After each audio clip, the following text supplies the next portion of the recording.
Today is the Spiritual Council for Working Group of CSVGC's event.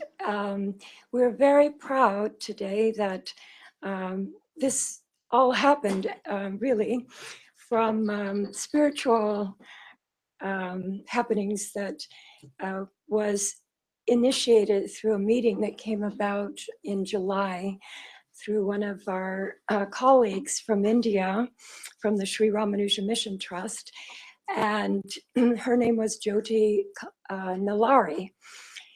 And so we had this meeting at the UN with this gentleman by the name of Lucas Wörl from Germany, who is representing IBP, so this wonderful peace organization. And so I thought this is a great opportunity to introduce him with Miro Palzer from Austria, who is the executive director of IAI. And so we had a couple of meetings about this. And then all of a sudden, the IBP suddenly got very, very busy and wanted to work in the future, but they couldn't make it. So I turned this over to Miro in Austria to take the lead. One of the reasons is because I just lost my husband, and I didn't know how it was going to be, but Spirit has been doing really great in helping to make all the connections and put things together. So I just want to give a real appreciation to IAI and GLOCHA. And Kathy Tall here is the NGO representative. And I also want to thank our co-chair, Jeannie Kagawa, who is also the chair of CSVGC. We just had this is the week of spirituality, values, and global concerns, which is our annual 2017 anniversary of the 72nd anniversary of the United Nations. And yesterday was the 72nd anniversary, and also Global Oneness Day. So riding on the coattails of that, the youth are picking up the spirit, and we have this event today. So with us, we have, one thing I will say is that the SDG success and spiritual indicators of transformation is basically what the theme was for this year's week of the committee's week of spirituality. And so that falls in line with the youth picking up the spirit, and this event today, which is having to do with youth and a spirituality, peace, and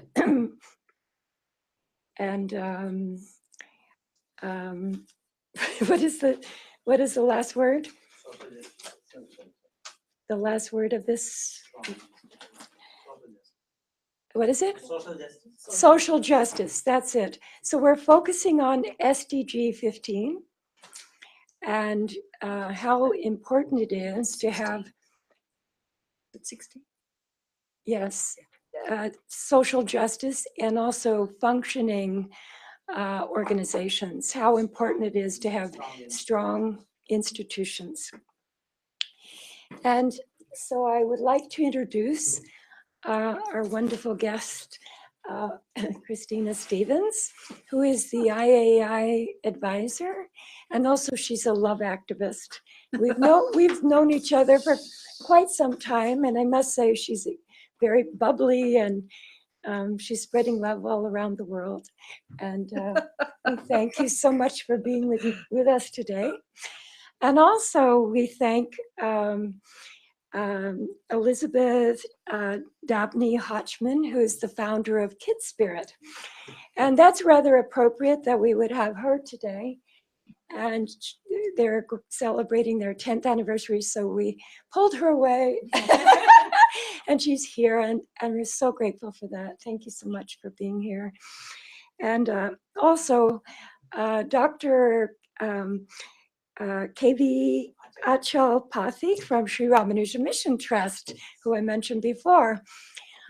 He's here. He flew in from Omaha, and he's representing the wonderful organization from Chennai, and he's from Hyderabad. Yes. And then we also have the UN representative of Muslims for Progressive Values, Omar Paul. And is he here? I don't think so. He's not here. Well, maybe he's going to be broadcasted. By the way, there's going to be a Glocha, what do you call it? Hangout? Google Hangout. Google Hangout. We're hanging out over there. Okay. Googly. So everybody's hanging out over there, and everybody's, like tuning in from different parts of the world with the youth. So we say hi to everyone. Hi. And hi over in Austria. Also, I will mention that this year the UN youth representative was Danilo Parmigiani from the Legion of Goodwill. And a few years back, it was Miro Polzer of IAI. So thank you, Miro. Thank you for all this wonderful hard work and efforts to help bring us together today. And then there's one other, we have Kevin Prabhazan from Generations United. Is he here? Okay. So. But he might be there. Maybe he's there, but here, there, or anywhere, we are here all together, and we're so grateful. So we will begin this program with a lovely welcome by me, our love activists. What a great job to start the program with lots of love. Oh, okay. Sorry. Can you hear me? Oh, and this is going to be a conversation. It'll end up to being a conversation. So if you want to talk, just press your button, and the red light shows up. That's how we kind of get into this system, and whatever that system is over there. We're very challenged anyway. I want to say I just feel so honored. I mean, I remember being in Bonn earlier this year with Miro, and we were walking down the stairs, and all these people were running around, and he said, "Don't you just feel so honored to be here and to be able to do this work?" And it really touched me. I said, yes, you don't think about the honor that it is to actually do that. And I don't know that young people actually think about that as being an honor. I think it's something you get as you get older. You kind of get a little bit, but I think they will be. I think they will be moving into this direction. Because I kind of want to talk about the 17 Sustainable Development Goals as a totality, as a unit, because they're the only proper plan that we have on the table around the world that's going to look after, every human condition and what's going on and how we're going to move into the future. And it's said that implementation of these goals will rely on people knowing about it. Well, people don't know about the Sustainable Development Goals yet, and so we've got a lot of work, and the youth have a lot of work to do in regards to building awareness, educating, and branding of this, because the SDGs are not yet branded. We've got our wonderful little, we've got the little logo and everything, but they still have not gone out there into the world, and it's the people of the world that are going to make this work. They're going to bring them to life. No one else is. The governments can't. They can do as much as they can, but they can't make this happen. And so, but is implementation really sufficient? Because, just with all the world governments on board and the UN at the heart of this process, it's going to take a whole lot more than that. And where are we all unified? We're all one when we come to speak of the Spirit. And this is, I really feel that this is something that governments need to look at, because that is something that every human being has in common. And we need to set mankind onto a new course. And we only have 13 years to do it, 2030. It's 13 years. You blink and it's gone. So, so we really have a very tall task ahead of us. And I really feel that we kind of need to rattle some of those chains at the doors of governing entities and tell them the activator of this is the spiritual path. That's what's going to activate all of these agreements that everyone, and all of these very large promises and goals that have been set out. Because if we don't, they're just going to remain on paper. They're just going to be wishes on paper. And this is the challenge of our time.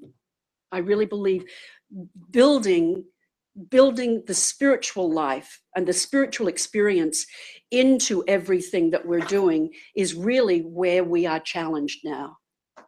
Because we've got the technology, we've got the science, we know what's going to happen, but we need this other component to activate it, to start everything going.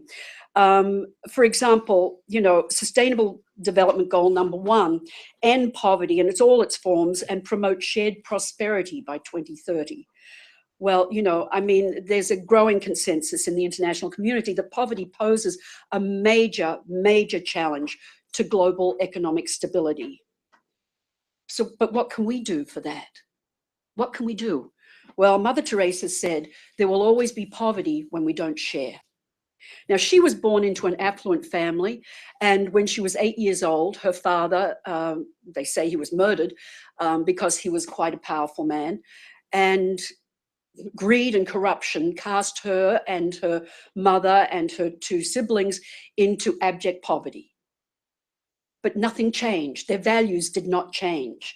They opened their doors, they gave, to a passing stranger, they gave half of what was on their plate. They gave the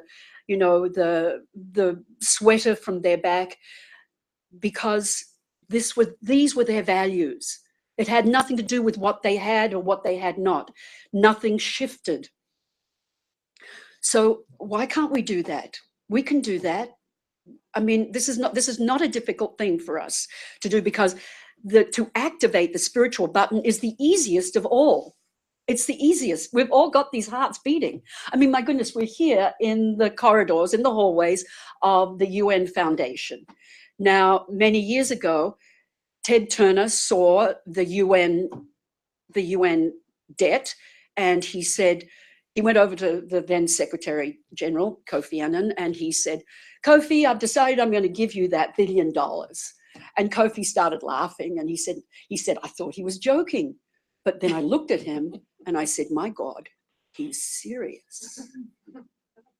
And he was. This building we wouldn't be here if the UN Foundation had not been begun with that $1 million, because you can't give $1 million to the UN, but you can. But they found a way to do it.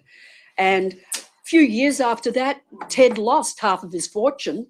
He lost about $7 billion in like one day. But he didn't change. That did not change his commitment to the UN to give them 1 billion. And it changed the face of giving. That began the gift that so many billionaires are now. But Ted started it. And so here we are. And we all have that generosity of heart, every single one of us.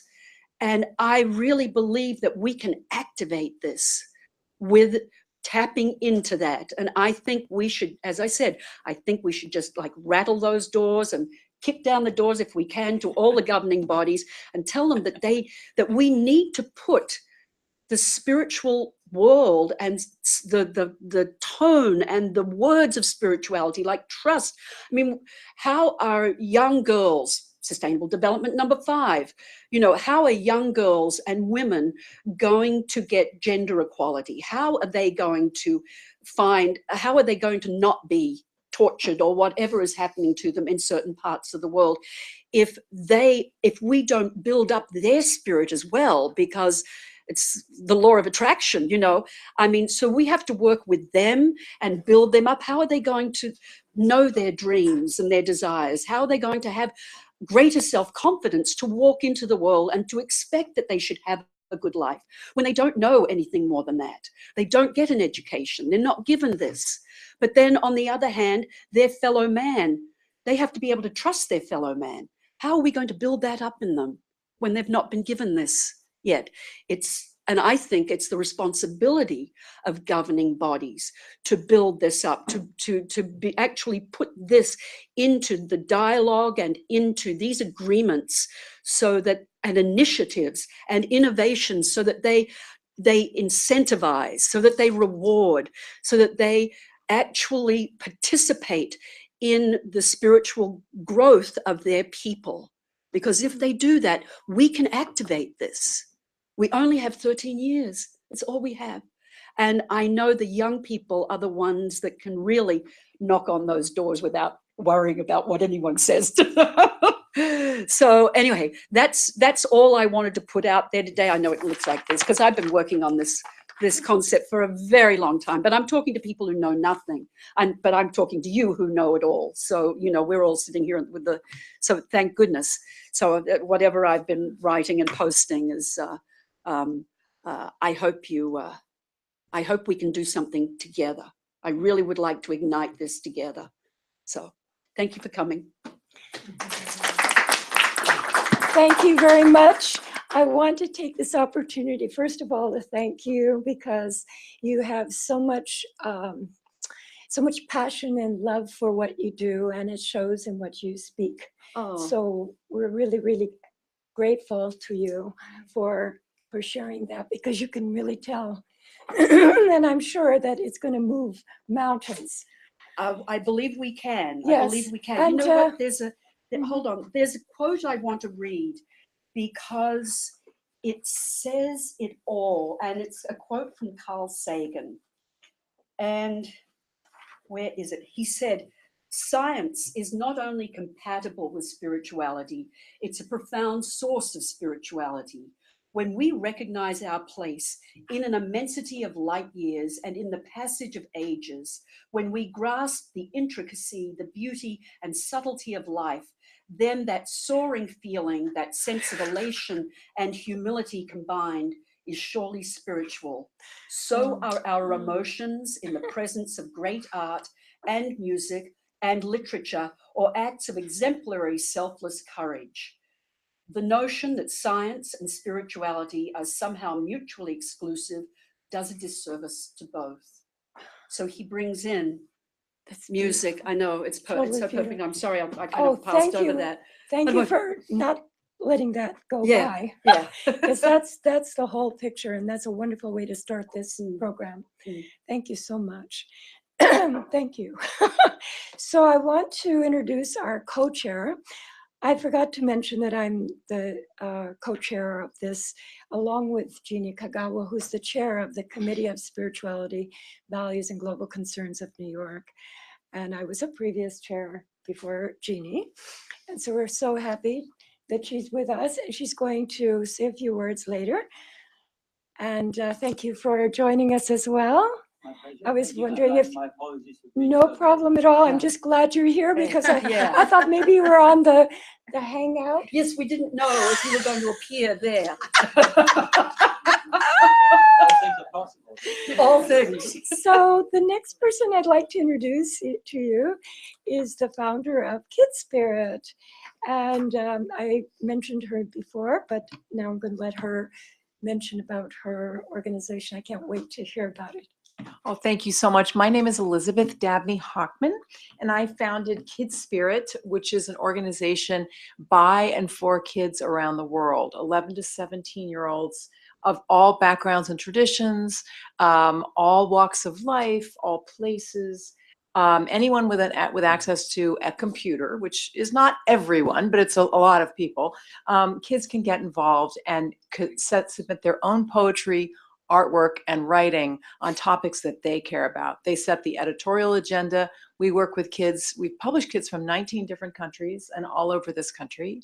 We're read all over the world, and kids basically decide what they want to do, what topics they want to cover. So in the last 10 years, for example, kids have decided they want to do an issue on God, on ethics, on morality, on education, on creativity, on gender, on human dignity, on ecology. These things coming from children around the world who decide collectively what they care about deeply, and then each person becomes a part of that patchwork quilt, of that kind of beauty, the kind of kaleidoscope that is humanity in its greatness.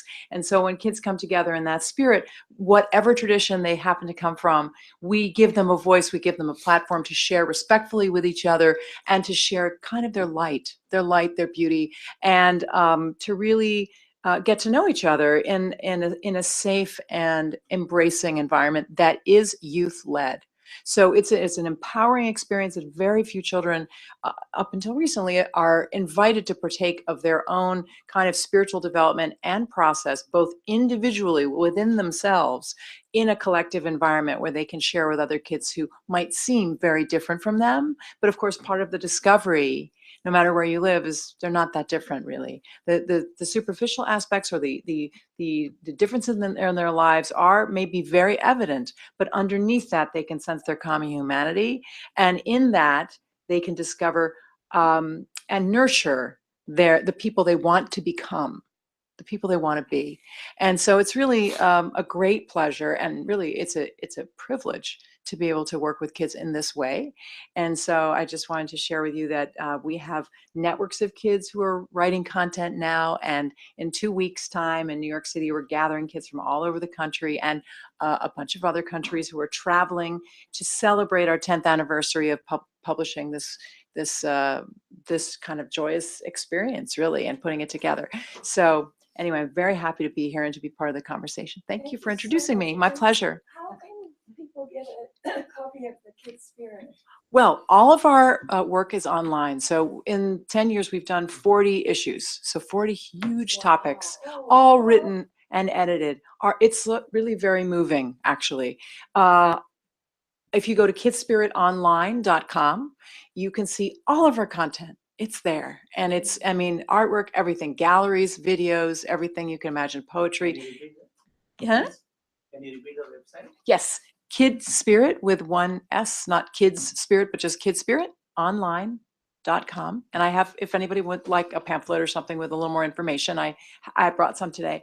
But we're a not-for-profit, so we do not advertise. This is one of those really rare places on the web where kids will experience something that is by and for them, where no one's trying to sell anything or distract them in some way, that they can experience it however they want to, whether it's clicking around or whether they really want to enjoy, sit back and have a more reflective experience, which I think is pretty great. So that's been a really big part of our mission, is to create that kind of environment online, which is antithetical to most people's experience of being online, especially teenagers. So Kid Spirit Online, we have all this stuff online. It's free. We also have educational materials that accompany every single issue we've published, so that if they're teachers or mentors or parents, people who run spiritual programming or community programming, they can download just a page that's an overview of each issue, so that they can lead discussion groups based on that. That's all available on our website too, group guides. So basically all of our content's free.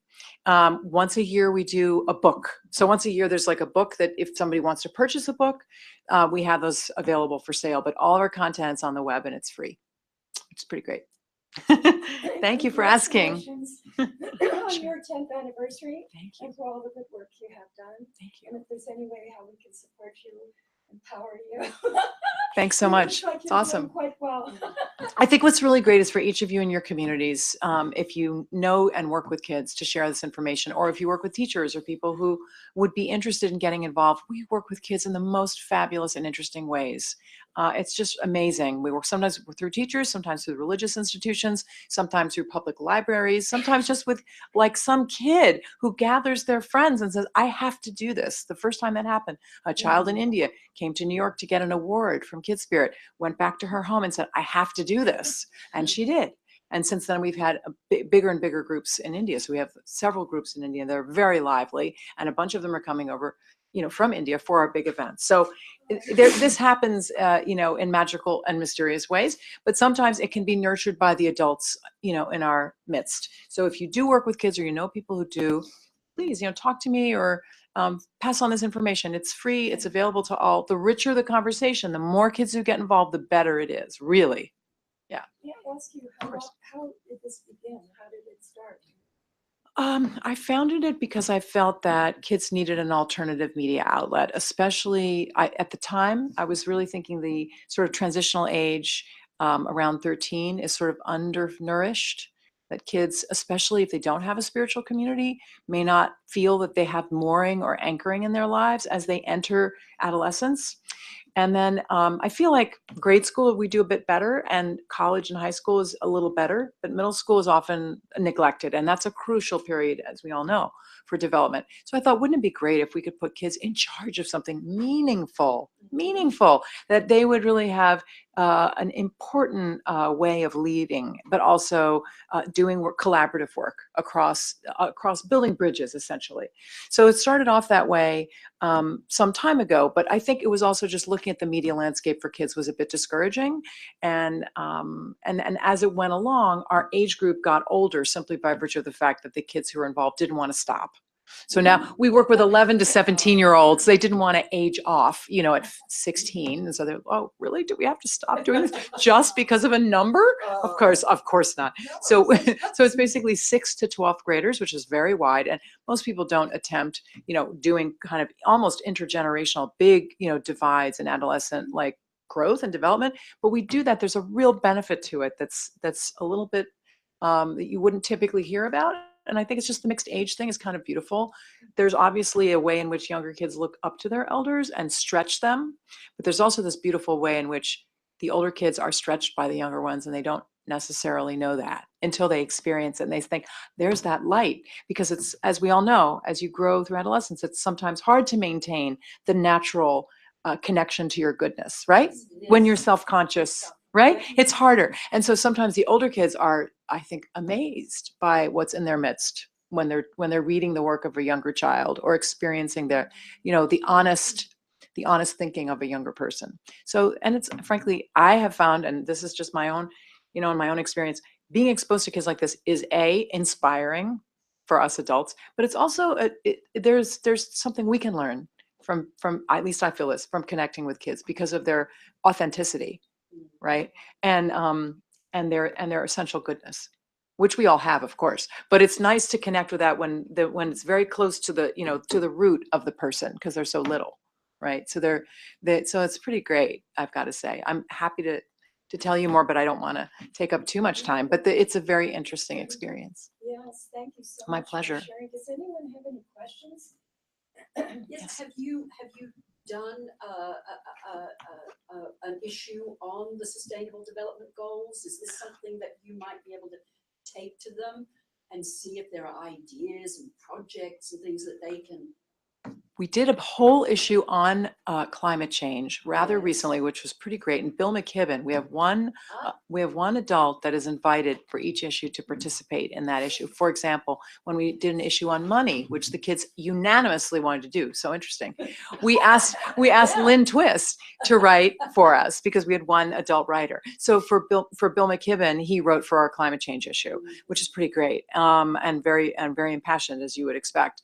I would love to do something like that. It really has to come from the kids. Yes. Yeah. And we put it out there. We just had a big meeting, virtual meeting with kids in a bunch of different places where they decided on our next few themes. So it's something that we can certainly propose, and we'll have to see where they take it. Yeah.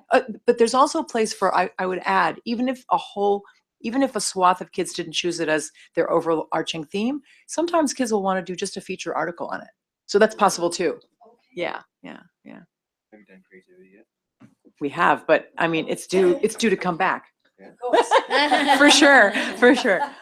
There are always kids who want to, I mean, we are kind of, we're a creative outlet already in a way, because even if the theme isn't on creativity, which we've done and could definitely do it again, there are kids who do artwork and poetry for every single issue. And there are kids who write about experiences of transcendence. And even if they don't have that word, just connection with something bigger than themselves or whatever. So we do invite creativity in a very kind of open way. Whatever that is for different kids. For some kids it is writing or art. For other kids it might be something different. Transcendence is fun too. Yeah. Transcendence is fun. It is. Transformation is fun. It's fun. Creativity is It's awesome. for all Yes. that, so Yeah, great. totally. Yeah. Love to discuss. Okay, awesome. Thank you. You have a question over there? Okay. All right. So if there are there any other questions? If not, we're going to go to our next speaker. So I'd like to thank you very much, and I can see how the kid spirit and also the music, the rhythm of the music has made the connections. A lot of us are musically inclined. Our families have come from great music and art and Wonderful. and everything. And I always thank the ancestors for, the genes that carry it on. Absolutely. So going from that, we want to see where they came from. And so I'd like to invite Professor Kevin Brabazon to speak on he's from Generations United about intergenerations. Great. I just pressed the button and it'll turn it there. Wow, You're it on. works. It works. It's not like some of my other technology. Which anyway, good to meet everybody, and happy to be here. And Jean is an old friend of mine, so doubly great. So, there we go. Intergenerational spirituality. I was really interested in your comments and how it came around to that. That was, I thought, was very interesting. I started off from that point, I was a social worker in Harlem for many years, and so my first wife, so we were community organizers, really, that aspect of social work, and so we organized groups of churches and social service groups in the coalition there, and one of them was this was an older lady in her 70s with one leg, so she'd had recorded the gun battle between Dillinger, organized crime, and the FBI in Detroit. And so she had a disability pension from Social Security. And she came to Harlem and she rented this abandoned brownstone for $1 a year. You could get them there. You can't anymore. That's $3 million, right? And she cooked meals every day using her Social Security money. And she was a member of the Eastern Star Lodge. She got small donations and things from there. But she would stop kids on the way home from school. So they developed a cadre of kids who would deliver the meals to shut-in older adults. And it was one of those fabulous programs. It was just started by somebody's inspiration. And it was in the days when Harlem in the 70s was still very much a community, and people did things, and they just happened. There was, but that was a kind of point for me where I picked up on it. I'd had some profound experiences with my grandparents, maternal grandparents, who were really substitute parents for me. I did not have a happy relationship with my parents, so I understood some of the value that older people can be to younger people, and stabilizing factors. They can give them insights into reality that are not easily available somewhere else. And sometimes it's just the stories and the other things of learned wisdom and so on. And later on, I was one of the people who hooked up with Generations United early on. It started from coalition of the National Council on Aging, American Society on Aging, Child Welfare League, and Children's Defense Fund, who decided they would get together and create something that would represent the coalition of these forces, because often groups are pitted against one another looking for money from the government and all of these types of things. But and there were lots of terrific programs came out of that also. The spiritual side of it was always part of what was interesting to me, because I come from the hippie generation, the 60s, of course. So I started a little spiritual community in South London, my early 20s, and there's some very interesting things happened around that. But later on, for me, a lot of the everyday spirituality was in social relationships, so what people do for one another.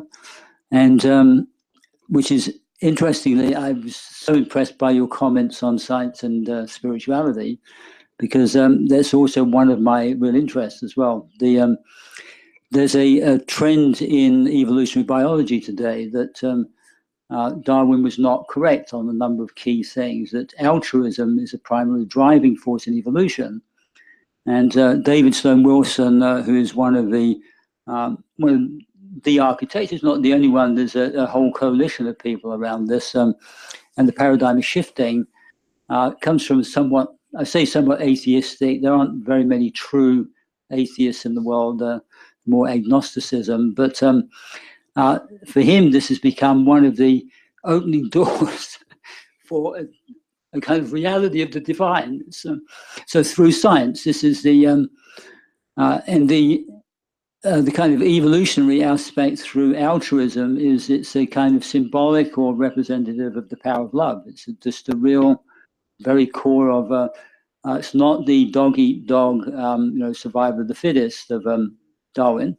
That clearly is there in other dimensions of competition in nature, but it is not the primary driving force. And that anyway,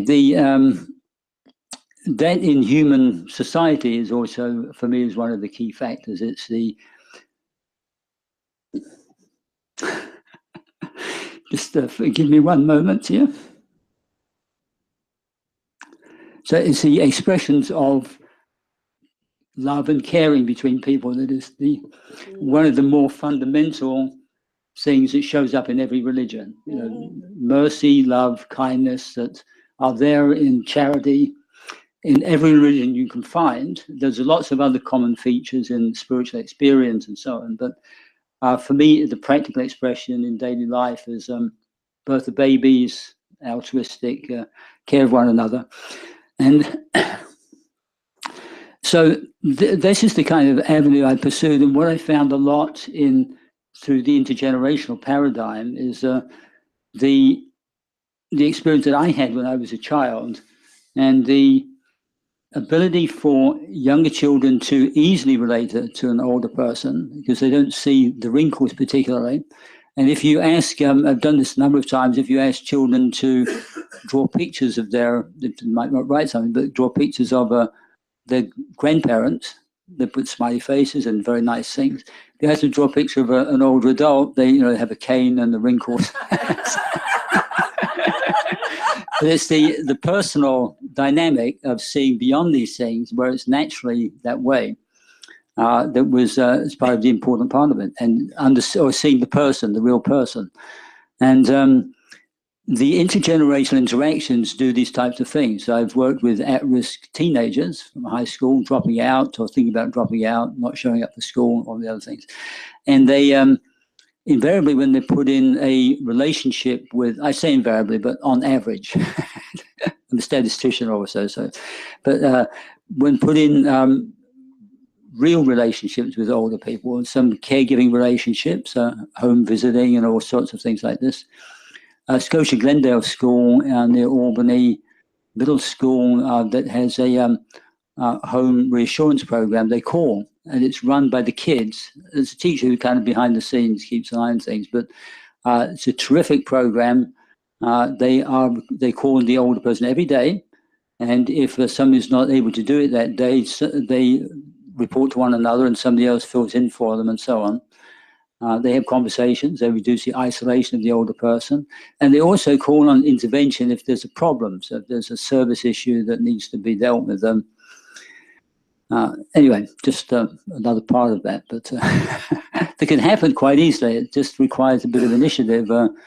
Another school in New York City, just digressing a bit, Millennium Art Academy, established in the South Bronx some years ago, by somebody who'd been an assistant principal in the school before and who'd worked with one of the intergenerational programs I was involved with at the time, who started a small school under the Small School Initiative, a small school that was focused on intergenerational relationships and art expression.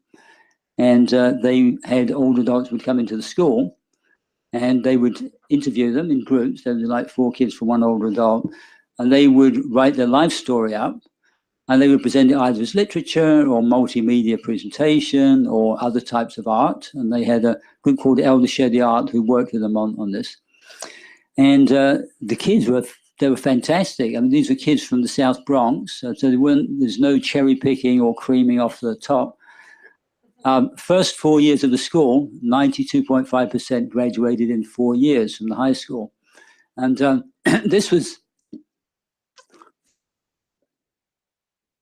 this was really just part of the experience that the teenagers can have. And it's the setting up the dynamic in a way that works is younger children can be involved in a mentoring relationship. They can have, there are foster grandparents in New York City who just go into schools and read to children. And they, children who in first and second grade are already left behind in reading, so they can't do other things very easily. And they spend a year with them, they read with them, get them up to grade level. And then the things that happen with the kids, so in terms of empowerment, is the children are not only deficient in reading, but there's a spin-off from it. They're ashamed of it. They don't like to admit it to anybody, so they cover it up. So the other things they don't do well either, and they start to fall down in a lot of aspects of life.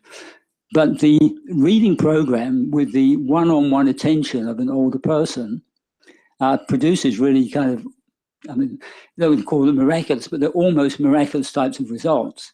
And these kids, they flourish, they do well, and they often start to perform in other areas because the empowerment aspect of it is they believe in themselves, they feel their own value, and the other things that really make a person confident about who they are and what they can actually do in life. They're very powerful testaments to the wisdom of older people. So bring it back also a little bit to this, because that's another aspect that where I think the spiritual dynamic shows up in intergenerational relationships. So I've done a bit of studies on it. I'm a fan of Paul Boltz, anybody who's into that area of gerontology. But there's a lot of information today coming out in the neuroscience of a lot of things, but neuroscience of the aging brain.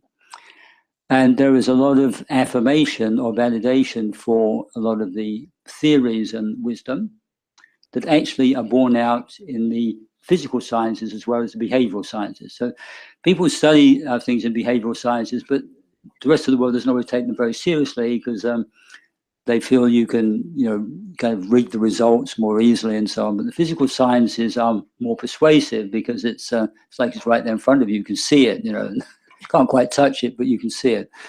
And interesting changes happen in the older brain, sometimes starting in the 50s.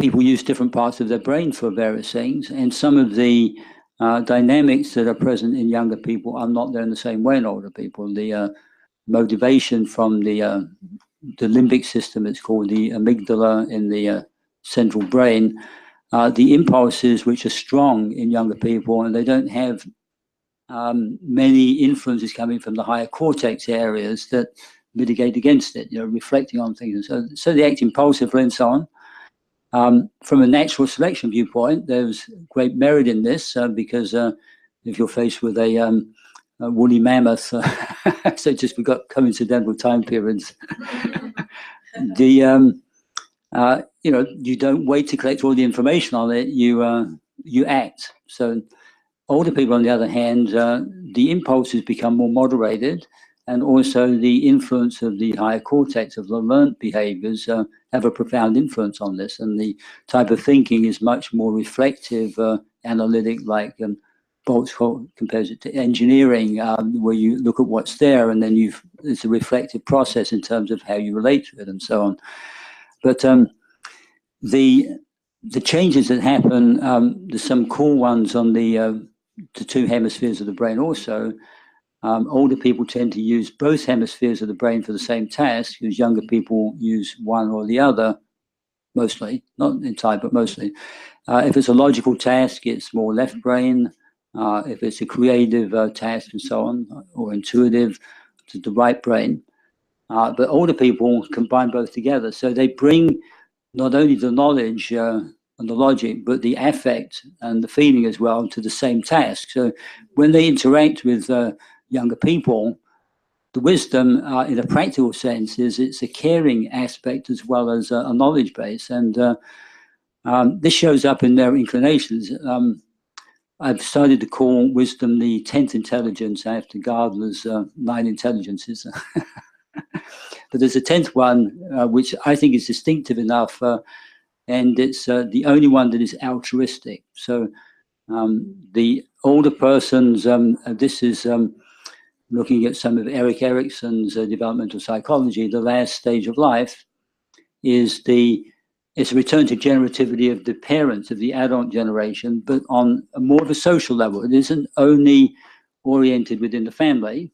The parents have to raise their children. That's of course, the first thing. But older adults often can express this in multiple types of relationships. So with other people's children and whatever. And there's some great programs around this. Family Friends, where older adults work with a disabled child, a child with disabilities in the family, where the child may take much of the parent's time. So they spend a lot more time with the child, and the parents can spend more time with their other children also. There are foster care communities. Hope Meadows in Illinois was the first one of this type. It was one of the peace dividend Air Force base that was demobilized in the Clinton administration. And this nonprofit group got a portion of it, and they negotiated with Child Welfare Service and so on to put in place an intense foster care and adoption program. So these families get free housing in there, and they have to take 4 very high risk children. And they're really anyway, they have an older adult component to it, and older adults are offered subsidized housing there, and they become the crossing guards, the tutors, the ones who help to look after children. And I'm sorry, I'm taking too much time. No, this is so interesting. I would like to read the book because it's really fascinating, and I'm sure everyone is really learning a lot from what you're expounding upon. I'm a teacher. I do apologize. I talk a lot. No, it's quite they pay all me right. to do it in some It's quite cases. all right, but it's just like music. It's like, a friend of ours, we just did a Carnegie Hall concert last Thursday, and she said she read a book, and if you take action in the first 10 seconds, you get an idea, then it just moves on. And she was thinking about it, and then all these things have happened. So it's just really wonderful about how the brain works and how the intergenerations connect, and it's so important that we respect our ancestors and those people. We wouldn't be here without them. Thank you so much. My great pleasure. Thank you. So I would like to inquire as to our youth representatives who are participating today. If there's anyone here who is speaking, could they raise their hand? Okay. Are there any younger? I noticed there were a couple of people who I mentioned before. If they're on the Google, if they're, then maybe they'll be able to connect. Google Hangout. Yes, I don't know. Okay, well, I'd like to invite our intercontinental co-partner, Mr. Miro Polzer, to make an announcement on the video, and if Maria could hook that up so we could see it, it would be great. Mm-hmm. She's not sure what to do. He's not. It's like it's on the. Oh. It's on the. Did he record something? Yes, that was the whole idea. Oh, okay. Mm-hmm. Yes. Yeah, no, had a message, but I guess he recorded it. Yeah, it's on the events page. Can you just? If your mail is there, the send through mail. Yeah. That mail is there. Yeah. Your internet, if you can. Yeah, if you It's can there. just connect it, that would Oh. be great. You can tell me. Anyway, I don't want to take too much time, but maybe if you could figure that out, then Professor, I can speak. you can speak. Could you, Dr. Altapathy from Sri Ramanuja Mission Trust. Good afternoon. That was the whole idea. Yeah, I'm Dr. Achalapathy, a professor from Osmania University. I retired last year. And then I have started my own institution, that is Dhanvantari Institute of Science and Technology. It is basically meant for skill development activity for the youngsters. So youth who are there in India, mostly they are graduating from the colleges. So, numbers is a big problem in India, as you know. Large number of graduates are coming out and they are seriously looking for the jobs. And the employers are looking for the employees and they are not able to get exactly the able employees. There is a gap between the requirements of the employer and the youngsters' abilities. Though they are qualified and eligible, they are not capable. Capacity building is a big issue we have identified. So capacity, I worked as a director placements for the Usman University for 4 years. That experience showed more than 75 organizations have been making alternative days. Every day they were asking for jobs. And I am not able to provide in spite of thousands of students are with me. So that gap building we are taking up a skill development. It is a big activity. Even our Prime Minister is also focusing on that National Skills Development Corporation. So that is a major job I am doing. I have come for a vacation to US, and I got a call from my organization employer that Dhanvantari Foundation International is affiliated to Sri Ramanuja Mission Trust. And Ramanuja Mission Trust is the organization which is run by Swamiji, Swami Chaturveda. And he is the extraordinary Swamiji with all his spiritual powers, and he's excellent, eloquent speaker. More than 1080 audio video tubes are available in the YouTube, and he's amazing. He can speak from medical to the biology to the education, everywhere. He's gifted with power, spiritual power. So what I propose to speak for another 5-10 minutes with you is I would like to, because as I have expressed my limitation, that I am representing the Institute of Ramanuja Mission Trust. I have gone through some of the videos based upon his views and what is the contribution they have made. I have made a note about 10 copies I brought, and I can also send the copies of my speech to you. But I am not going to read this speech now, but I will pick up 1 or 2 issues where we relevant here and then take up. If we look to this, why this youth? Why do we look into the youth empowerment? We are talking about youth empowerment. Why only youth? Because youth is having the energy and the strength, long life, exposure to the technology.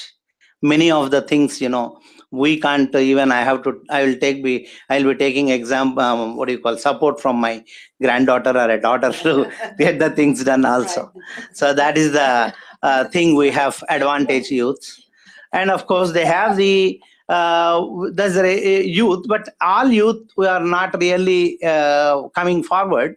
But it is not the just count, it is not the age, it is also the ability, it is achievability and action. So in terms of that, we don't look to the age. Even senior people also who are able and mentally sound, they are able to encourage the youth. They are able to youth engineering, love engineering, which they can take up. Such people also can do that.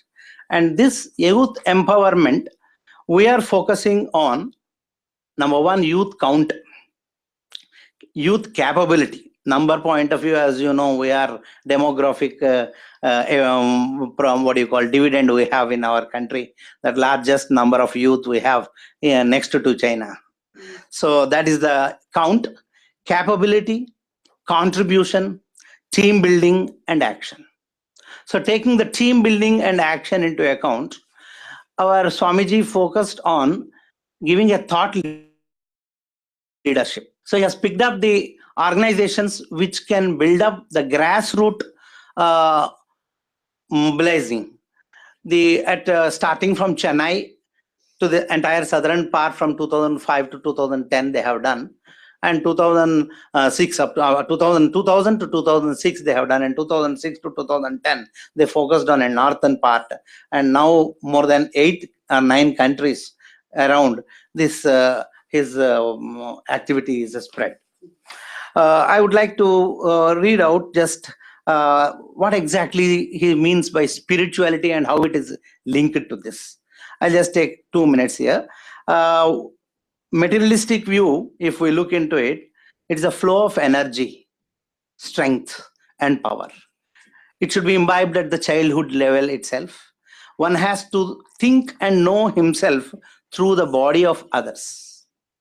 He then feels sorrow about the other person. He will then share love and joy. Whereas if we look from the philosophical point of view, or Kamalakar Sharma, he has made a good research on this. Modern science has not yet been able to discover what exactly is present in now considered to be void, intra-atomic, interatomic, intermolecular, interplanetary, intergalactical, and interversal. Now scientists are calling it as multiverses, though they say gravity is not yet precisely isolated. Conclusively, it is beyond perception of either individual scientist or any instrument developed by them, because it is not the object of the perception of these organs or instruments.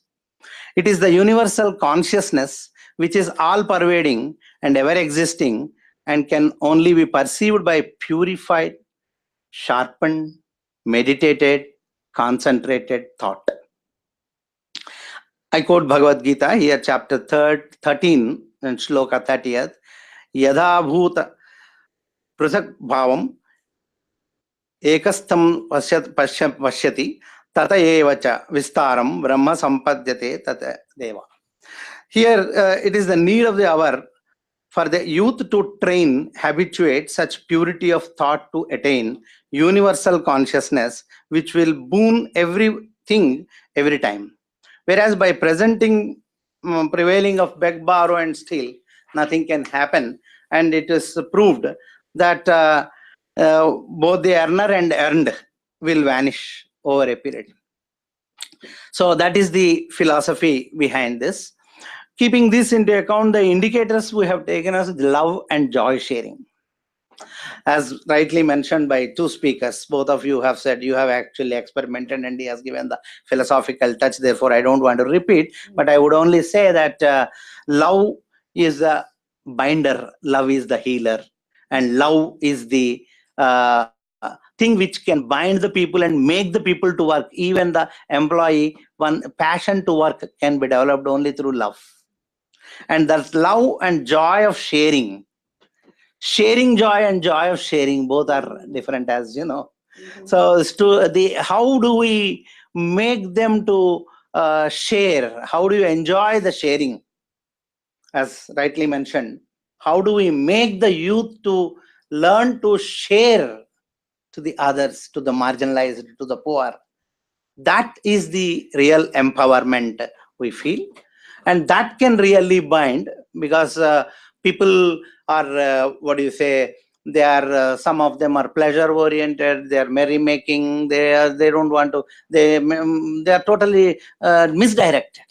So from that, how do we mold them towards the sacrifice mode or towards the sharing mode, love of sharing and also the joy of sharing?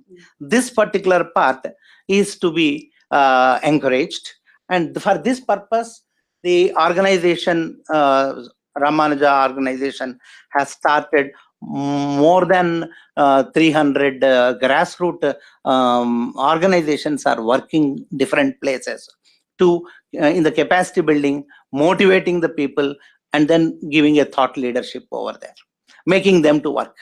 That is the main activity. In addition to that, of course, they are also taking care of the housing, then caring, abandoned children are taken care, and then they will provide it.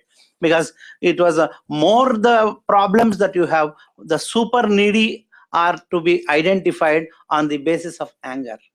In fact, he beautifully classifies that normal youth needs some guidance. Motivated youth need guidance. Average person needs to be, movement has to be built up. And then you need to take the super need who are misguided, hard to be concentrated, and we have to transform. And for that purpose, we need to take the children from the schools who are doing well with ancestral, richness. Such people should go to the marginalized and then do it. We are successful. In fact, I can personally acknowledge that what we have done, I was posted in a backward area to develop a small PG center as such. Today it is a university, because I should say that we were instrumental in getting the land from the government and getting the funds and starting the PG center and make the people to work on Shramdan. Shramdan, we mean they work without, all the students will be constructing they have constructed a 1100-meter compound wall in my leadership when we were working as a principal. I was at Mahbub Nagar PG Center. So this is the work we feel. But what I would like to, I'm impressed with when I wanted to come here and see, I have seen some TED talk where I am impressed by the Michael Green's model, where he is talking about you need to rank the countries not on the basis of GDP alone, but we need to rank them on the happiness or social progress. So how do you measure the social progress? He gave a very good model. I am impressed with that. Basic human needs, foundations of well-being, opportunity. 3 levels he has taken. At each level, again, basic human needs, he is talking about nutrition, basic medical care, water and sanitation, shelter and personal safety. Foundations of well-being, access to the basic knowledge, access to information, communications, health and wealth, and then ecosystem sustainability. Opportunity, we are talking about personal rights, freedom to and choice, tolerance and inclusion, and access to the advanced education. Taking these parameters into account, what he has done is 180 countries, he has projected them on a graph, and then he was able to rate. Even though US is considered to be the very good in GDP, he has said that New Zealand is in a better position as far as the social progress index is concerned. Similarly, Brazil was better than other countries and other Asian countries. So like that, he was able to do it. I feel that this is the right forum to think about the bringing out a team, and thereby, if we have a team of people, we can think of bringing out a happiness index or a social progress index. Thereby, we rate the countries, and that will encourage the laggards also to come forward and look into it. Because welfare or happiness, we need to, how do we quantify, how do you mingle it? That part I was impressed. With that, I can say that this is the work we have been doing at the Dhanvantari Institute of Science and Technology. Is one of the organizations being supported by Ramanuja Mission Trust in terms of developing this. Our motto is to give a value-based education by linking the ancient values of India with the modern science, linking both, and then bringing out the courses. In fact, we are looking forward. In fact, this forum will help me in identifying, if you can help me in identifying some institutions which can work in the US in collaboration with them. We would like to start the university with these value systems. How do we bring out value-based education? Because we believe that the spirituality should be the basis on which the value-based education has to be imparted, and that is possible only when we link both modern education and this. Otherwise, if I say I will teach you ancient values, nobody is coming forward to join in my college. Right. So we need to work with the younger group in such a way that we link up that they should feel that it is beneficial for them. So that is what we have to look into it. Ancient values are very good, and some of them, if we do not fit into the present generation, can be molded and can be integrated, synthesized, and then can be done. That's what we felt. I hope I have made some sense because I was given the task here because I am representing the organization, and the organization, I am new to that organization as well. Let me be frank with you. Because Ramanuja Institution recently I've joined because it is linked to the Dhanvantari Institution. Dhanvantari Institution is, of course, is ours. We believe in imparting. I am in the education field from last 38 years. I am basically accounting teacher. I was in marketing. I'm a commerce teacher from marketing, accounting, and then now I am economics. I'm very much interested. So if my services can be mixed with some NGOs, that I'm ready to work. Because my son and daughter are here, so I will be coming frequently. That should be that is another motivation we can say. So tell me, how can we link with the video of Swami Chakravarti? Yeah, I have got it in the what do you call 38 minutes video is there. It is there Okay. with me. So if anyone wants to, Yeah. to link with it, but I want to thank you and also Sri Ramanuja Mission Trust and your organization. Thank you. And if you are in the finance and economics training and in your life, you hit every point, Yeah. every total point that is of meaning and value that our committee is connected to, and that's why we're working. Sure. Wonderful. That keeps us, doing this work. So thank you so much. I will only say, but if you give your mail IDs, we will collect, and I will be sending the video of the Swamiji to all of you. If you those who are interested, you can go through and then Thank that you. interaction. Thank you so very much. I thank the chair. So were we able to link up the video? Oh, okay. The other alternative is I could just play the audio part, on the microphone. If it- I can pick up that 2.5 minutes video which you want. Yeah. If you have that internet facility. She has the link. Oh, can you send me the link? Is it connecting? No. It's Yeah. on the event page.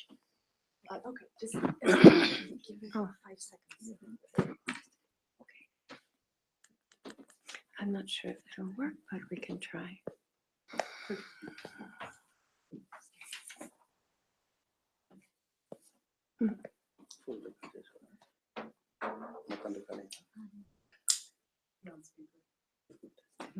Yeah. Well, I was It's just not waiting. playing. I'm just waiting for it to play so we can put it on the speaker.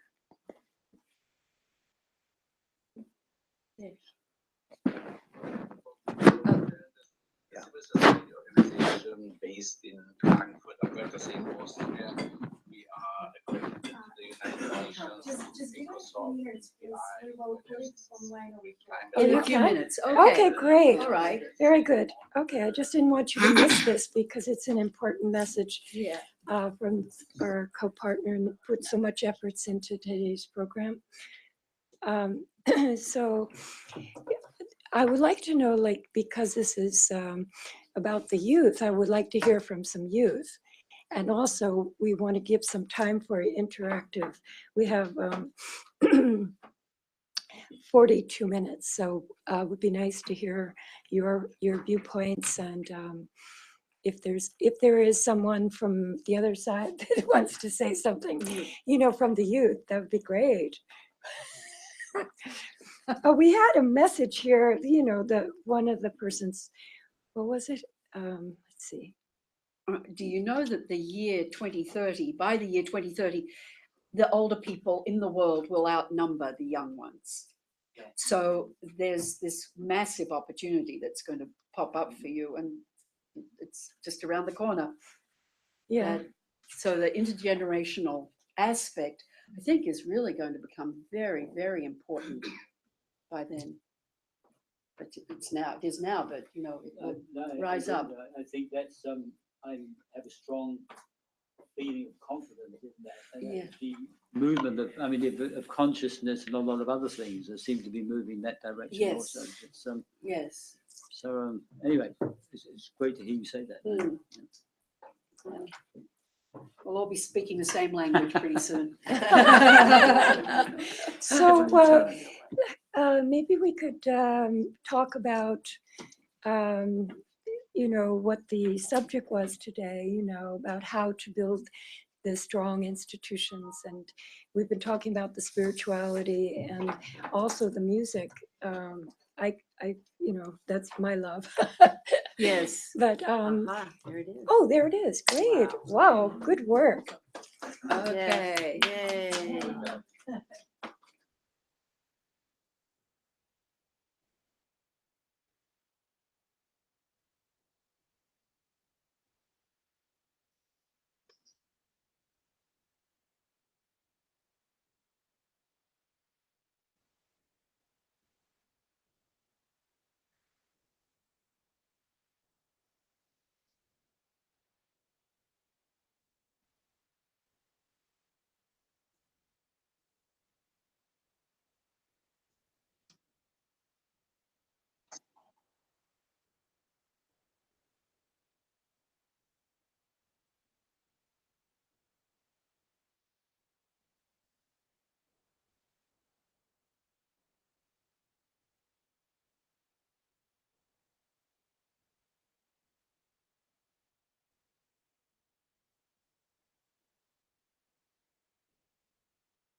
Thank you.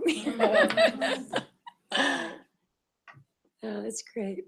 So besides all the wonderful work that the organization is doing, they're doing the musical contests, which is giving the young people a chance to express their musical talent. And they have, I remember them being in Brazil. Yeah, you remember it for the, Oh, yes. yeah, Oh, yes. and Singing. all And in over Paris. So in Paris, right? Yeah. Yep. So that's a wonderful way of challenging and channeling their musical talent and artistic talent. And so I'm a little bit wondering, maybe we could spend the rest of the time sharing about what we can contribute. Now we've had these wonderful speakers, how we can contribute to building strong institutions that besides empowering the youth and giving them the opportunity to express their wonderful talents, how would you suggest that we can build strong institutions? Because I think it's beyond the institutions. You can Oh, get yes. attached to this or that or whatever, but it has to be coming from within. It has to be really strong, and there has to be the nurturing, and that's really what we need to do, is to nurture the young people and also ourselves, so that if we don't have that within ourselves, there's no way we can give it to the youth. So I think they have really the answers, but they just need that support. And I think it comes organically from the general intergenerational, the things that are happening. We have to to find the solutions. And the solutions are, that's why we have this Spiritual Council for Global Challenges, and why we tied with the, with the International Organization for the Advancement of Solutions to Global Challenges. So there, for every problem, there's a solution, and it's way beyond. And when you were mentioning about Carl Sagan and all this, the universes are multiplying continuously. We're just here trying to work it out here, but there are all these multidimensional universes that are working, and they may be playing a part in our next development. But getting back to building what we need to do you have any thoughts on the subject? I do. I'll go. You go. That's okay. Hey, I'm James Noosa. I'm wearing a couple of hats in town from the West Coast, San Francisco Bay Area and Seattle, Washington. So a couple of organizations that I am carrying a flag for. Virtual World Society, which is looking at emerging technologies, primarily virtual reality, but also augmented reality, artificial intelligence, blockchain, using that for humanitarian and educational usage to benefit humanity. The outreach organizations and relief organizations, response organizations for the Burning Man community, so Burners Without Borders, Black Rock Labs, and I've got an organization called Digital Rain that is looking at the intersection of emerging tech, digital, and rain spelled RAIGN. So that's emerging technologies meets social impact and consciousness. So one of the things I've been involved with on this trip out to New York, what brought me to DC originally a couple of weeks ago, was a meeting around connectivity in Puerto Rico, which expanded into bringing emerging technologies for shelter, food, water, energy, connectivity, Wi-Fi, to create demonstration projects in Puerto Rico. And that could cascade into the rest of the Caribbean that's been hit by, and Southern United States been hit by the hurricanes. So the thing that also hit me here is me staying with friends. I went to Thunderbird Graduate School in Arizona, which focused on global citizens and developing global citizens. Staying with a buddy of mine from school and his 10-year-old son and his new friend, and meeting the mother of the new friend, and they go to PS 29 in Brooklyn. And these two kids are so creative. And she shared that the school she grew up in, Poland, and she said her school in Poland under Soviet rule was more free, and that the school resembles a prison in many ways.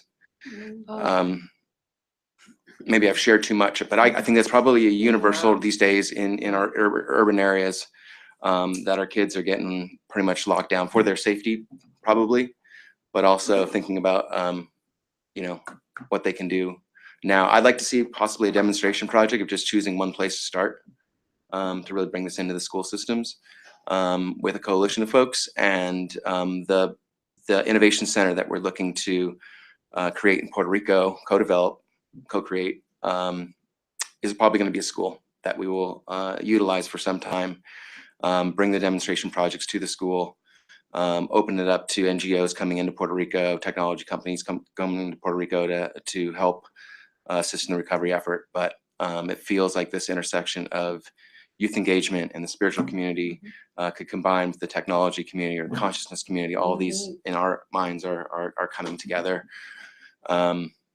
So if there is a place here locally and somewhere else globally that we could concentrate our efforts or just practice collaborating, and then see if we can expand from there. That's one suggestion that I would have. Thank you. Thank you so much. Swami? Fascinating. Hi.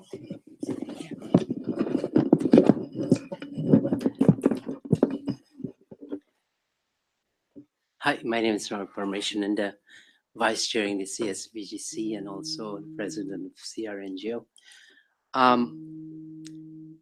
You can say that I sold my Ferrari to come into the spiritual life because I was the financial controller for Columbia Pictures for 9 years.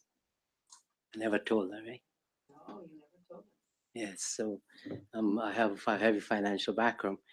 But this thing about spirituality, why would somebody want to give up this beautiful life, walk in a store and buy a Rolex for $1,500? I mean, a Movado Sapphire Crystal for $1,500, and to give up all of this to come into a monk's life, and where you don't have anything. Rolex, Swamiji. A Movado Sapphire Crystal. But this morning I got a call from northern India. One of our junior monks, he's a tribal boy, and he took initiation to the ashram this last February. And he started a school in northern India, 600 boys and girls. And he's, I'm funding him from New York here, and my organization is funding him. And I visited the school there. And one of the first things that we had to do is to make bathrooms for the girls, because they were so poor, they used the outhouse and all that.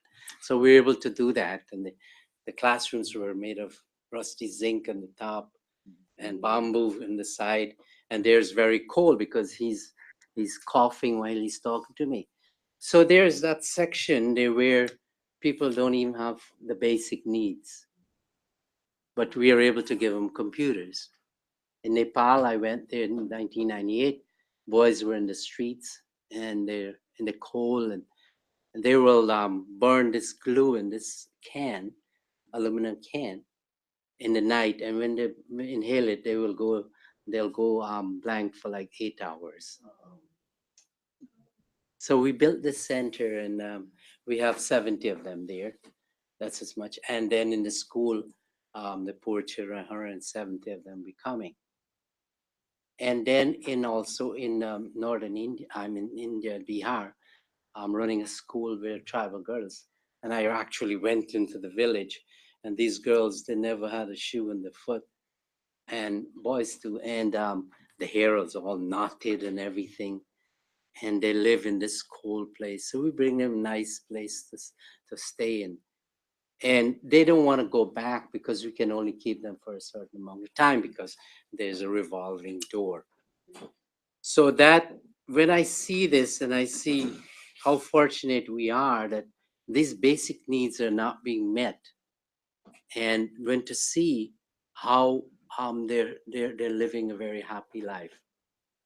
And then this word spirituality is coming up. But I don't think really people know what is spirituality. It's a word that is being used very loosely. And I'll try to let you feel what it is. So give me 2 minutes, all right? And I'll get you involved, all right? So you want to sit up in a nice meditative position, okay? Because it's very important. Because we can talk the whole day, and if we don't get it, what it feels like, it's not. So we want to sit up in a nice position, your feet flat in the ground and your hands are on your knees, okay? So I want you to take 3 deep breaths. I'll tell you breathe in and then you breathe out. Breathe in. Out. In. Out. In. Out. Now I want to maintain that meditative posture. Mind and everything should be at peace. And I want you to just imagine that you had a very good session of whether it's yoga or in gym or you ran, whatever you do for exercise to really get your body in tip-top shape. Just imagine you had that session. And now I want you to just relax your body. You just start from your feet and move your mind upwards. If there's any tension, you take it out, move through the belly, through the chest, the hands, the neck, the head, and your body's totally relaxed. Now I want you to bring up the energy in your body. And you're starting from your toes. So like a river flowing now, this is where you have to have that willpower And you're bringing up the energy from every cell of your body through the foot, the legs, the hips, the back, all the organs in the belly flowing into it, through the chest, the heart and lungs are flowing into it. And this energy flows through the neck with the hands and also flowing into it. And it comes out through the head or the center of the forehead. And that energy flows into the earth atmosphere. So now you're existing all over earth atmosphere, that gravitational pull that we call earth atmosphere. And then I want you to cross over this into the space. So now we're in space. And now you're going to see our planet Mother Earth. You're going to have a panoramic view of her as she rotates and orbits the sun and all the other 8 planets that are orbiting the sun. So you're seeing all of this. And then I want you to move into the vastness of the universe. Trillions of galaxies and stars and planets. And with the illumination of consciousness, you're seeing that whole panoramic view. And you become that consciousness. So now you're existing all over the universe. You're all powerful. You're all knowing. You're all pervading. Your truth, your consciousness and bliss. You cannot be anything else but this. Enjoy this freedom that you have.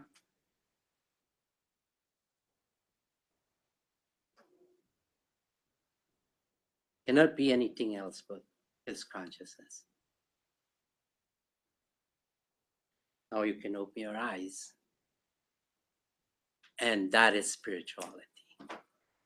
Now, when you're in that place, naturally you've gone beyond body, mind, intellect, and ego identification.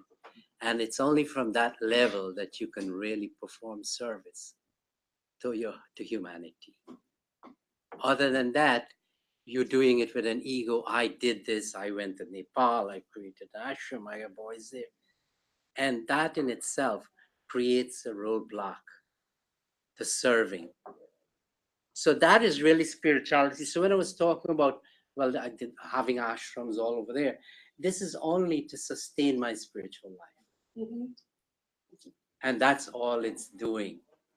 And it's not, cannot create anything else. And last thing, Robert Oppenheimer, you know that man, you heard about him? He created a nuclear bomb. So now he went to the Bhagavad Gita and he was trying to rationalize what he did. And he saw these verses in the Gita where he's saying, you know, there's this thing is the stoppage of time, this nuclear bomb. And then he says, when he exploded in Mexico in that lower form, he says, oh my God, this bright shining light that this bomb gave out, it's like, oh, like what I was telling you, consciousness is lighting up the whole universe. That's how he created it.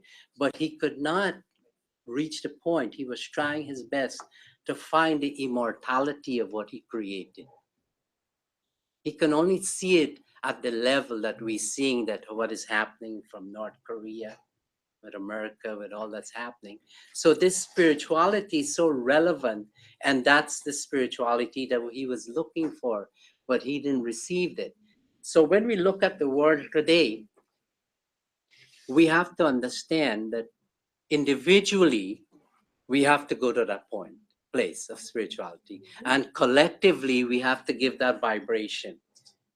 It's when Christ came, it was calibrated on Krishna, that when he came, he nullified the negative energy. And David R. Hawkins, he wrote a book on this. He nullified the negative energy of 700 million people. One Christ and one Krishna.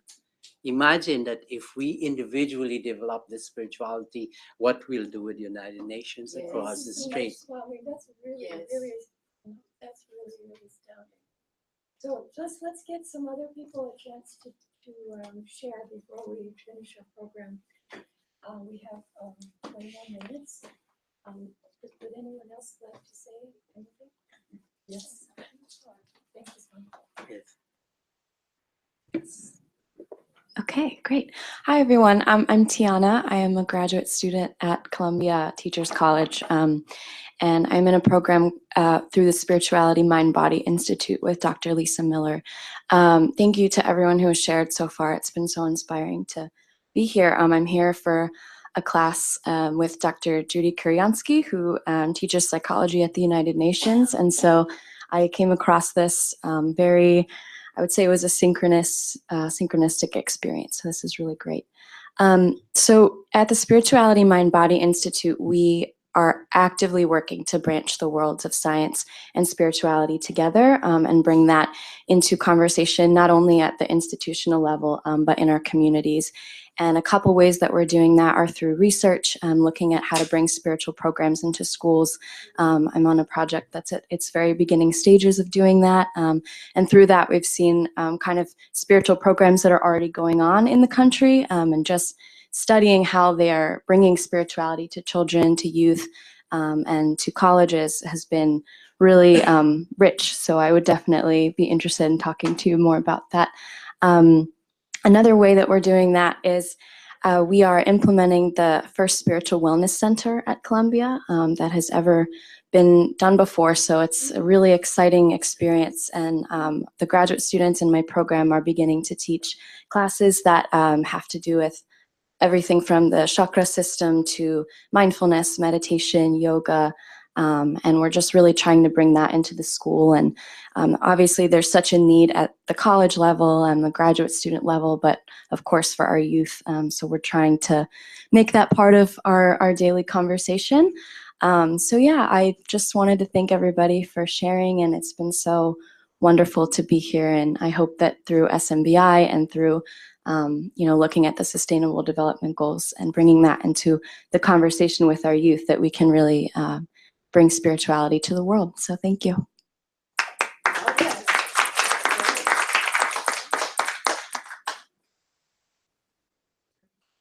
So do we have anyone else that would like to make any comments? Yes. Yes, I was very interested in the technology aspect of spirituality. The reason I'm interested is because I have a son, it's a personal journey that has, traits of autism, and he's very, very sensitive and very, he's high functioning. We have taken him to school, various schools, and he has had problems adjusting. And so my interest developed in how to expand the education system using technology to include individuals that can receive material, go through the process in different settings. I understand it's cheaper to build huge schools, basically warehouse people, but it brings other problems to the surrounding community because of and to individuals because of overcrowding and there's many different personalities. So I think that's why we have problems in the school system all over the world anyway. But I think if we decentralize, that's my perspective. If we decentralize this and create a smaller footprint, distributed closer to places where children come from, much easier, maybe a little bit more expensive, I don't know. It is something that people can research on and maybe your school can work on.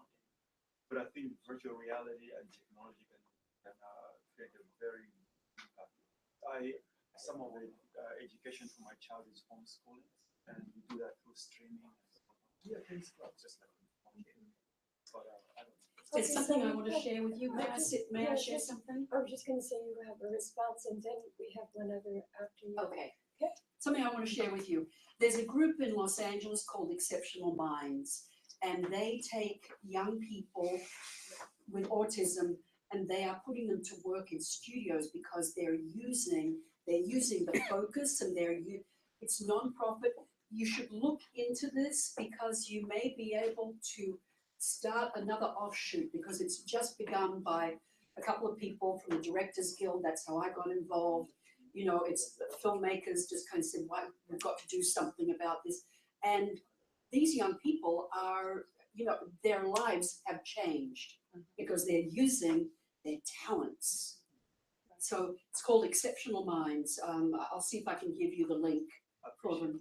Oh, thank you. Thank you. That's a wonderful resource. Yeah. Eve, I think you have I'm sorry. Because I was just going to build on that, sir.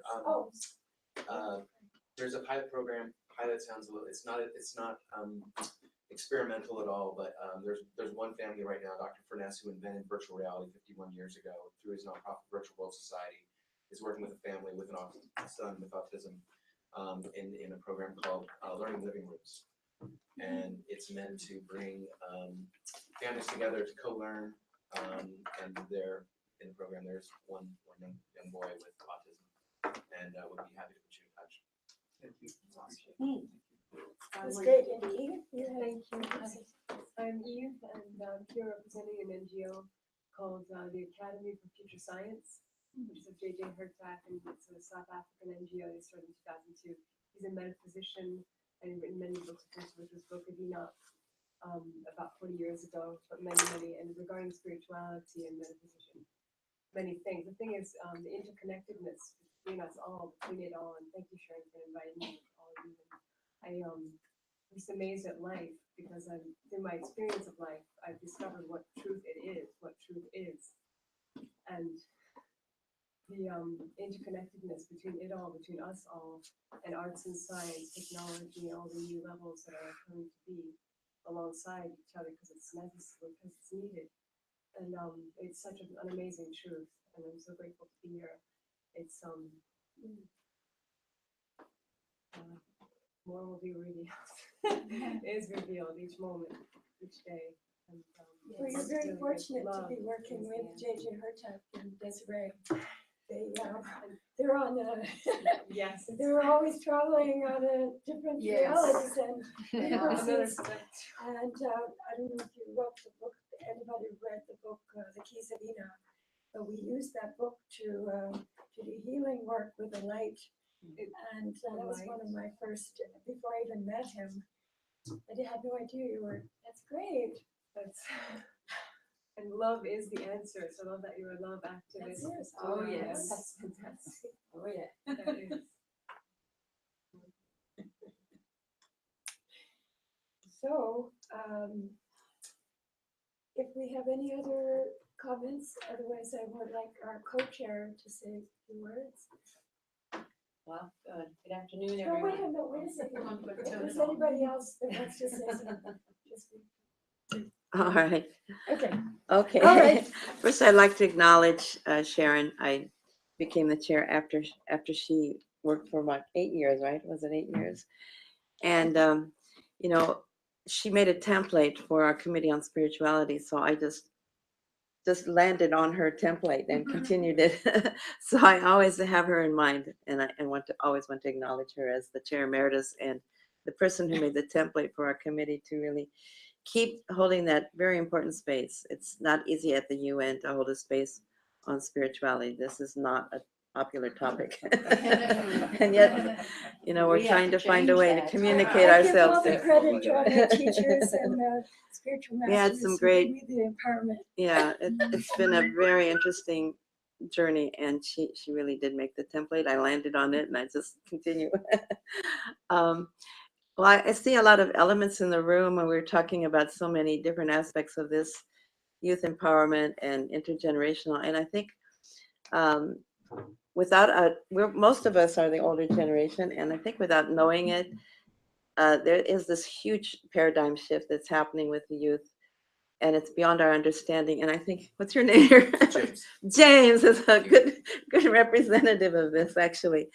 I mean, even though in a few years' time, the population of the elders will be so much greater than the youth, but I think that the power of the youth because of the social media is going to be huge, maybe 100 times, 1,000 times more than us old people who are greater in number, because our capacity to work is so limited. And I remember, and Sharon used the word empowerment of youth, and everyone sitting here in this room, I think, has a different definition of empowerment. And I just wanted to refer back to some experience I had of being in a meeting with, and the former undersecretary, probably you know him, Honorable Jan Aliasson, was giving a speech about youth, and he mentioned, as with women too, sometimes with the women's discussion, and then people are talking about empowering women means that they're there and the women are here. We have to pull them out of the mud and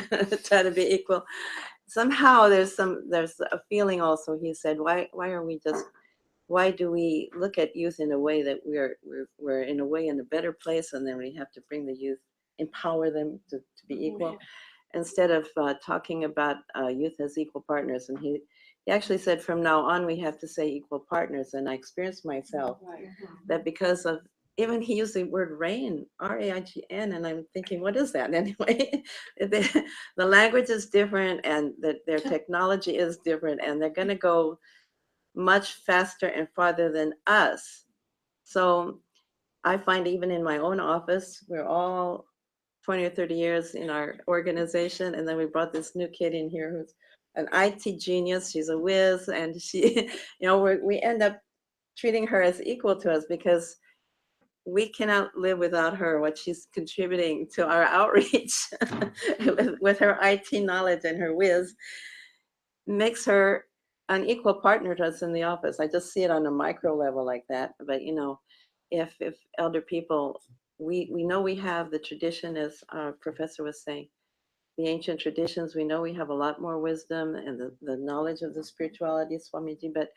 But to translate it over here to youth, who should we should bequeath that to the youth, and then they have to run with it, and they were going to run very fast with what they have, the talent that they have now, that they're empowered to have with IT and the technology that James is expressing here, and even inventing words that we don't know about, which might become very common names to them, but we don't even know what they're talking about. So I think that in the UN, I see that they're starting to say youth are equal partners, and instead of saying I'm old and you're young and then we have to teach you and you don't know anything, actually the knowledge that they're bringing to the table because of that IT momentum that they have and the social media outreach is really phenomenal. And so I think this is where we have to find our way to it's not just through schools, even, because their medium of working is not in school. It's out of school. And that's where the schools haven't caught up with them even. And even their places of worship also. And the places of worship have not caught up with it either. And it's going to run, and it might run without values. I appreciated that he kept bringing up spirituality, because the social media now, it can be very dangerous if it doesn't have any values, and if it doesn't have spirituality and doesn't have the caring and the heart, I guess the heart that we're trying to express. So I hope that James does connect with us and then inherit whatever he feels is very valuable, and then he runs with it with his own social media platform and the music and whatever you're doing. I don't know. I don't know right now what you're doing, but James is representing his that sector, which is going to be dominant. It's not we're going to be greater in number, but we're going to be with our canes and sitting in the rocking chairs at home. They're the ones that are really going to be the dominant figures, and I think this is our struggle, and it's also the UN struggle, because even if I talk to my own children, they are just not inspired with what we have to offer in the form that we're presenting it. My son says, "Yeah, I really want to contribute to church, but churchy, listen to the sermons. You know, it's not for them. It's just not for them, although they want to find their own spirituality. And I don't think it's only my son. I think it's. You know, there's one thing that as a preacher I have to make adjustment to. If you ever SBNR, spiritual but not religious. Right. And Yeah, that's what they're that looking for, as a spirituality, inspirational- but not religion. religious. I want to Yes. add And they one. want something universal. Yes. So Kathy just. I has just want one to add thing she something wants to what say. Jeannie was saying is that I think the gap, right? There's a gap, and I think some of that is financial. And one way to bridge that is I would encourage everyone to find some way to get involved in policy and writing policy and being involved in forming and shaping the policies that direct the money. And because spirituality is just as important as economics, just as important as all of these other factors that we represent within the UN, but we never talk about it.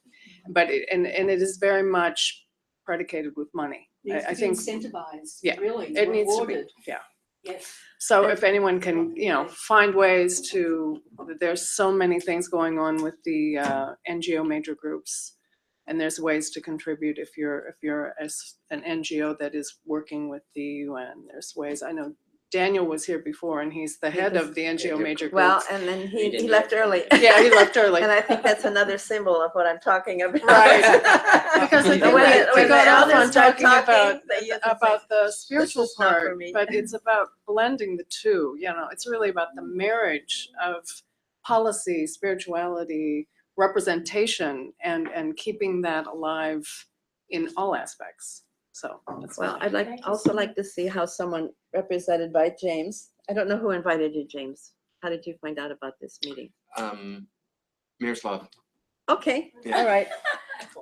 How he could, how we could link him with our committee, and then his idea of how we should tweak things for the youth, on social media in that way, because they have a different language, as you noticed. Right? Very much so. Anyway, so this room was very interesting. I saw all the dynamics going on. That's my closing remarks.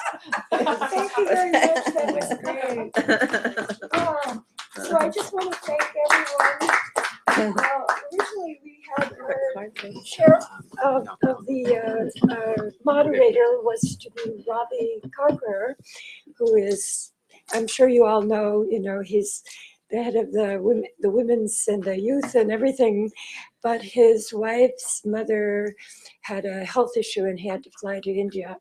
So I was just going to sit back, but I felt I needed to. What was that? So I want to thank everyone, all the speakers today, and everyone who has participated. It's really been a very interesting, I learned so much, and I'm sure everyone else did. And everyone out there, thank you very much on the. Do we have a way to connect with everyone? Some have cards, some don't. I'm just wondering if. Sure. Can we pass around a sheet? Yeah. Pass around a sheet. We should also have one group Yeah, we photo. can have one sign-in sheet, and then Yeah. we can pass around We everyone. usually do it. We should have a group photo. Right, we usually do it in the beginning, but let's go around and just introduce ourselves so everyone out there knows who we are. And we can remember too. Okay, I'll start. Okay, Christina Stevens. I'm a filmmaker. I'm a love activist. I'm on the board of directors of the Captain Planet Foundation in Atlanta. I'm on the Special Projects Committee of the Directors Guild of America. And I'm an author. I wrote a book called Love, Saving the Seeker. Your name and your Awards, email all sorts of address. things. And I'm just, that's it, I'm just sitting here. And I'm so happy to see you. Oh, my name is John Information and a Hindu monk, and I'm at the working off the monastery. And like I said, I'm part of the CSVGC vice chair and also the president of CRNGO. Kevin Brabazon. I'm a do-it-yourself, jack of all trades kind of guy. And I'm always interested in matching up pieces of the whole puzzle. And I'm a strong believer in social and spiritual integration that creates a powerhouse of its own. That's I teach statistics and decision models and so on at NYU. But there's one half of me, and I'm. And the other half is. The other half is a melange of all sorts. So anyway, I'm interested on the policy thing. I just throw this out for a moment. I worked many years ago with the state group on trying to develop community service options for high school kids in New York State. We actually got it through the state senate and the assembly. And Mario Cuomo, in his last year in office, who was trying to prove he was a tough guy and not a good liberal, vetoed 23 bills. So anyway, but just this idea of, is there a way to connect policy with belief, knowledge, so on. I mean, I think that is a tremendous way to go, and policy can do all sorts of things in all sorts So of that's ways. a good thing. Let's go around the room and finish the Okay. introductions. I'm Kathy Toll, and I am a rep for IAAI at the UN. But I'm also the corresponding secretary for the CSVGC. I'm on the executive council. And but in my other life, I'm a shaman and a wellness consultant, and also a designer for a million years, it feels like. Okay. Hello again. I'm Tiana, a master's student at Columbia in the Spirituality Mind Body program. I also teach yoga and work with children. I teach a mindfulness workshop series at Columbia, and I'm hoping to take that outside of the school as well. So thank you so much. Great. That's the one with him and Christina, you want to take it? Spiritual journey. Hi, I'm Shravya. I'm a civil Can you speak a engineer. little louder? Okay. I'm Shravya, and I'm a civil engineer, and he's my uncle, and I'm just assisting him. I'm currently working with a small contracting firm, so I'm just here to attend and know more about the spirituality. Oh, thank you. Yeah, you have already heard me. I am Achalapati from Dhanvantari Institute of Science and Technology, representing Ramanuja Mission Trust. I am basically a teacher. I worked in Africa, Ethiopia. I worked in Oman, that is Muscat, and I worked in India. Total 38 years of experience. After it, till I retired, I worked for the organization. Now, after retirement, I started working. What is God's wish is my wish. Thank you. Good. That's nice. Good. Thanks for not retiring. Thank you. Yeah. Hi, I'm Eve Harrison. I'm currently representing the NGO Academy for Future Science, and I'm working a number of things, but my focus is on what I'm impassioned by, which is what this is all about. And I'm a translator, French and Italian, and a teacher, one-on-one, but I'm working on a number of projects, so I'll leave it at that for now. Thank you. It's all about what it said.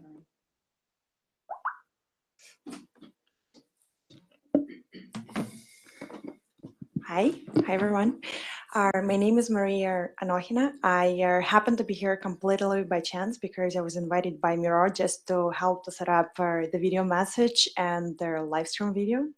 But I'm entrepreneur, and currently I'm working on two, I would say, passions, not companies.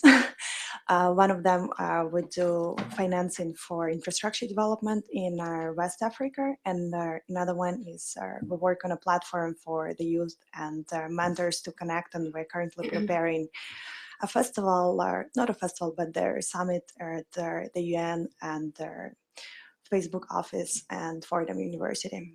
So that's it. Hi everyone, I'm Aishu Narasimha-Devra, and I'm a fellow concerned global citizen. How's that? And involved different youth advocacy projects. And I came to know about this one through actually Miroslav Polcer as well. So he seems to be the connector for quite a few of us. And I really do believe in a lot of the issues that we address, because I think spirituality is very much essential in today's world. And a lot of the violent acts we've all been seeing occurring in recent times, I think spirituality can really help to combat a lot of this. And even the issue of values-based education, and it's similar to education for global citizenship. And I believe a lot in cultivating that mindset of giving back and being aware of issues in an international in the international community can really help feel that sense of belonging. So thank you very much to everybody for a wonderful panel. My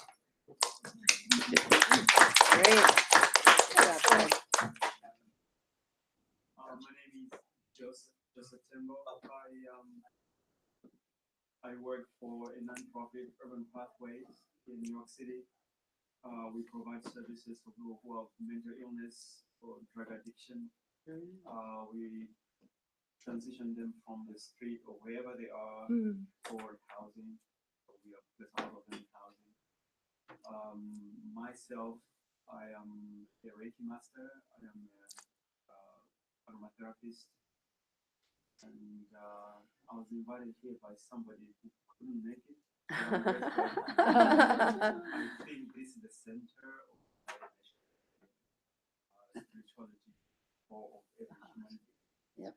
And this should be the center of service that's happening. Yep. I'm very honored to be called you.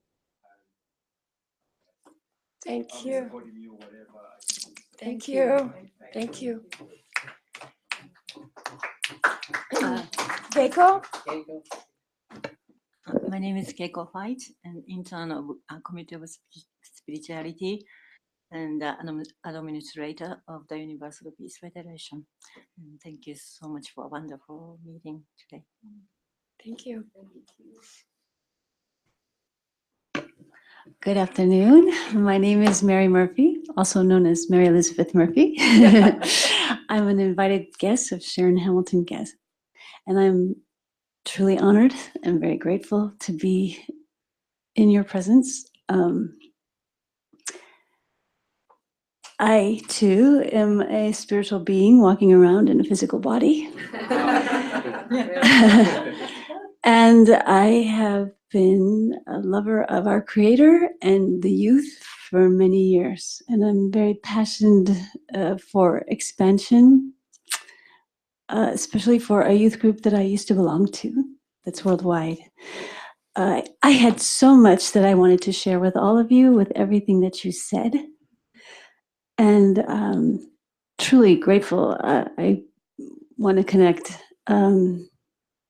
Especially Puerto Rico, especially has been on my mind recently, and with lots of prayers. I'm afraid I will talk too much if I start talking, because I could have addressed every one of you with so much that you shared, and I'm just truly honored to be here and look forward to the future and what I can do to collaborate with all of you. Thank you very much. Thank you so much. She's also an actress. Former. And singer. I wonder if you gave me a paycheck from Columbia. No, it's. Yeah. Thank you. It's amazing, Mary. So nice to get to sit with you. What a lovely room. And thank you again, Elizabeth Dabney Hoffman. I'm with Kids Spirit. Very, very honored to be here representing just, an organization like so many of you here that are trying to just create a space for youth to they just be. They're already doing what they do, right? But just being there to provide a platform and a little structure so that they can express themselves more fully and with more people. And I do think that the more people connect authentically in any way, really, anyway, whether it's through art or music or writing or service or sitting and not doing anything, any kind of connection is good, right? So I'm just happy to be here. Thank you guys very much. Thank you.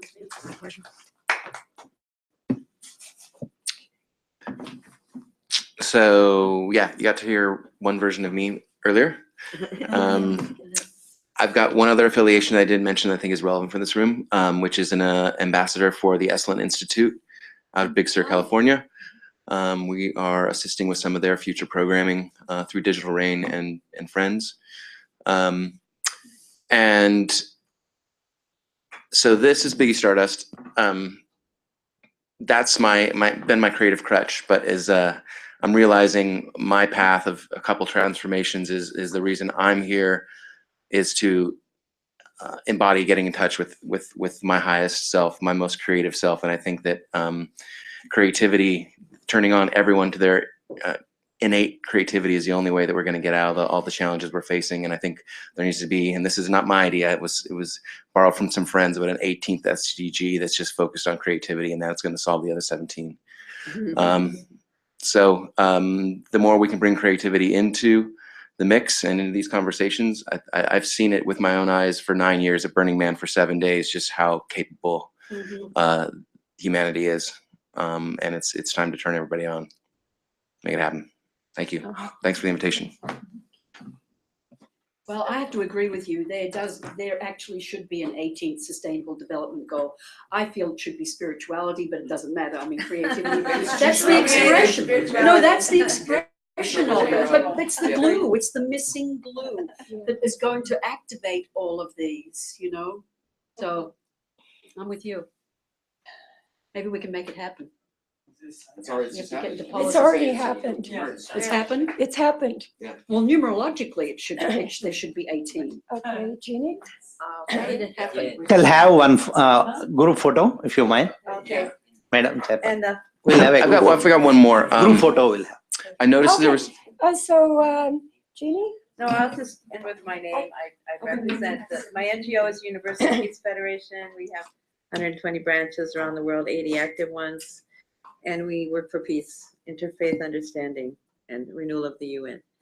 And then I'm chairing the Committee on Spirituality, Values and Global Concerns at the moment until next year. She's doing a great job. So I'll just mention, if you didn't know, I'm a spiritual, social, and peace activist. And I'm founder and president of the World Harmony Council and Forum, and vice president of the Institute of International Social Development, and co-chair of this working group, and was the previous chair to CSVGC. But most of my work, it's like a revolving door. So I never don't have enough to do because it's always revolving. It keeps coming back because it's all spiritual. So I'm so grateful, and I give it all to God. We're going to have a group photo, so thank you so much for everyone being here. Nice to meet you too. Miss. There's no misses. Oh, thank you. That's all right. Yeah. No.